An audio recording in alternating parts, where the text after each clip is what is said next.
Hi guys, I'm teacher Eduardo. Thank you for tuning in. Well, I'm a teacher here at Smart People English School, and what we want to do is share with you guys how we usually prepare our classes.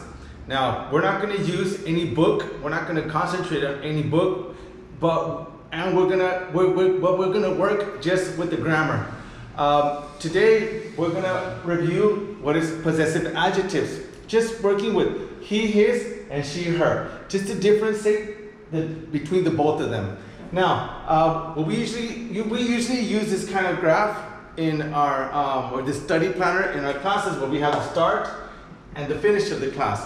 But we do include high points in the class and low points in the class. We consider that having the students motivated it's a really important factor for students to learn. So in the start, we usually like to get the students like in a high environment. So we usually find visuals. In this case, we're going to use these visuals to get the students engaged into the class. In this case, we have Mr. Bunny, Bad Bunny, and Jenner, right? Kylie Jenner, right? We usually do here, well, we have more visuals, right? We usually take like 5 minutes just to ask them who they are, what words come to their mind when they see the visuals.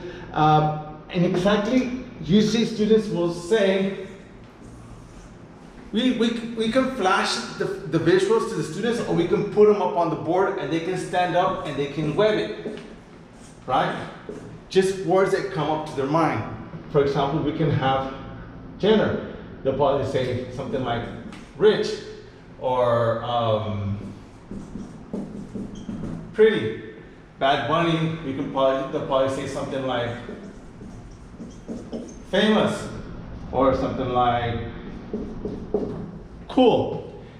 And exactly right there, with these words that they wrote and the famous figure that we have there, it's enough to be able to make sentences with possessive pronouns.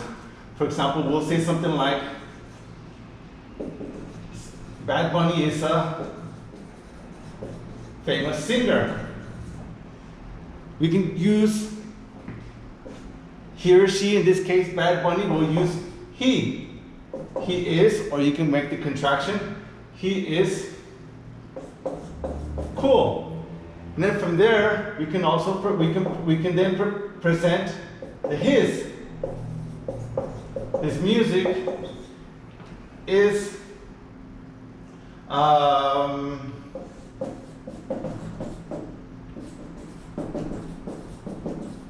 entertaining.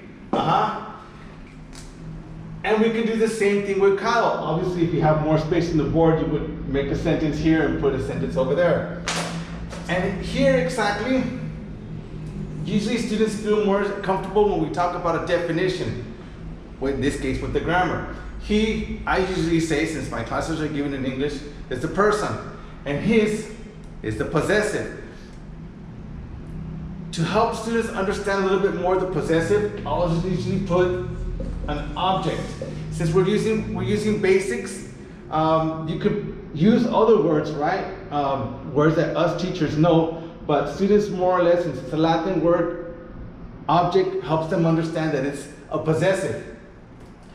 Exactly here, you can make other examples with I, with it, with we, with they, with you, just for them to understand that this is the person and this is the possessive, And in the case if you're going to use the book, sometimes the book tells you to use the sentences in positive, or interrogative, or negative. You can include them in your presentation.